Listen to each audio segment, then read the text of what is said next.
Well, Mr. President, on Tuesday, November 17th, literally just a couple of weeks ago, the U.S. Preventive Service Task Force, which is an official government-sanctioned body, a task force about preventive medicine, issued new recommendations regarding breast cancer screening for women, including the use of mammography.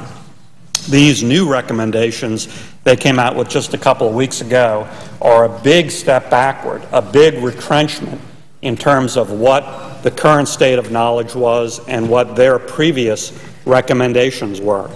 Their new recommendations just out 2 weeks ago do four things that really take a big step back on breast cancer screening. Number one, for women between the ages of 40 and 49, rather than you get a routine mammogram every 2 years to screen for breast cancer, the task force said, forget about that. We don't recommend that anymore. We step back from that recommendation.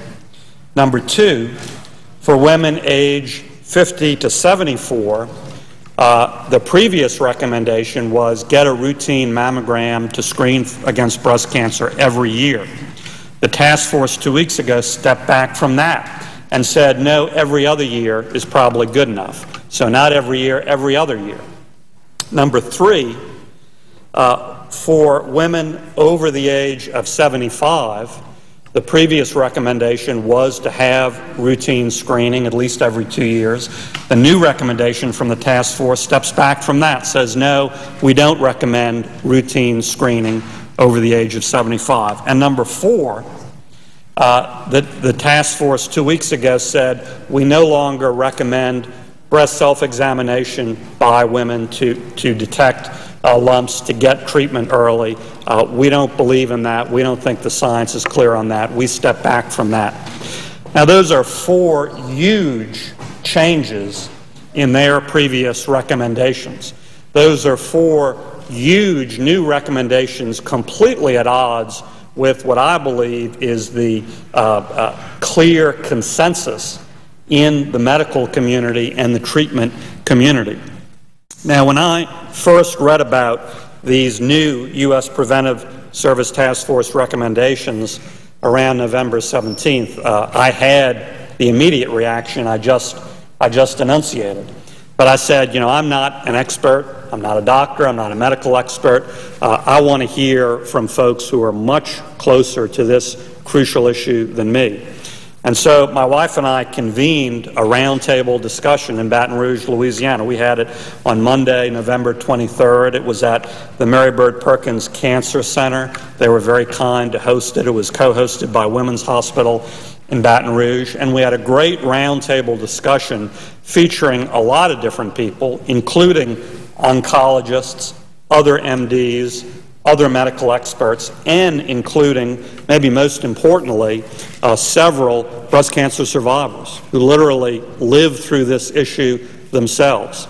And those breast cancer survivors were all women who got breast cancer and had it detected relatively early in their 40s.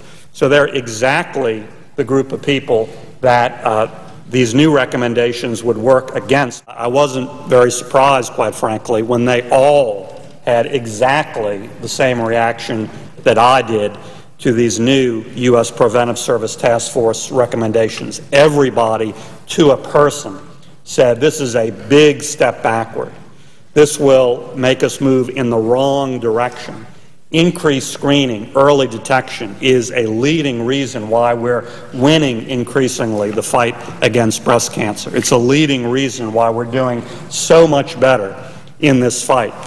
You know, in that one room at the Mary Bird Perkins Cancer Center, in a sense, we had a snapshot through history and proof of the great gains we've made, including through early screening, because as I said, we had these survivors, all, a super cause for celebration.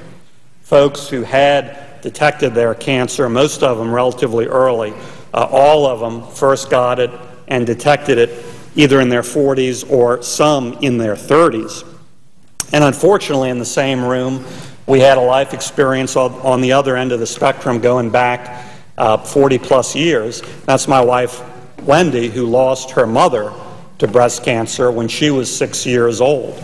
And one of the reasons is simple and straightforward and directly related to what we're talking about. Back in the late 60s, when Wendy lost her mom to breast cancer, there wasn't this same routine. There wasn't this emphasis on screening. There wasn't the recommendation for annual mammograms. There wasn't the educational push for self-examination. There wasn't that focus. And because of that, far more women, tragically including Wendy's mother, died. Whatever we do in this broader debate, I have a very simple, basic, focused suggestion. Let's show the American people we can come together around something I believe we all agree in. You know, there's an expression, it's mom and apple pie. Well, this should be considered mom and apple pie because it's literally about mom and our wives and our daughters and obviously half the population. So let's come together around this issue and let's legislatively overrule any legal impact, any legal consequence of these new task force recommendations of the U.S. Preventive Service Task Force. That's what my Vitter Amendment number 2808 does. I had hoped that the amendments on the floor on this general topic would do that already. Unfortunately, the one that's pending now, at least the Mikulski Amendment, does not do that. In fact, in some ways, it points to the new recommendations of the task force and holds up those new recommendations. Current law holds up the current recommendations. I think because the new recommendations they promulgated around November 17th are so egregious, such a bad idea, because the consensus around the country, starting with experts on colleges, is so clear that we should negate any impact of them. And so again, my Vitter Amendment 2808, which is currently filed as a second-degree amendment to the Mikulski Amendment, would do that. Let me just be perfectly clear and read my text because it's very short. Quote, "For the purposes of this Act and for the purposes of any other provision of law, the current recommendations of the United States Preventive Service Task Force regarding breast cancer screening, mammography, and prevention shall be considered the most current other than those issued in or around November 2009. Close quote. So what it does is simple. It says we are erasing, we are canceling out any effect of those new recommendations made by the task force in or around November 2009.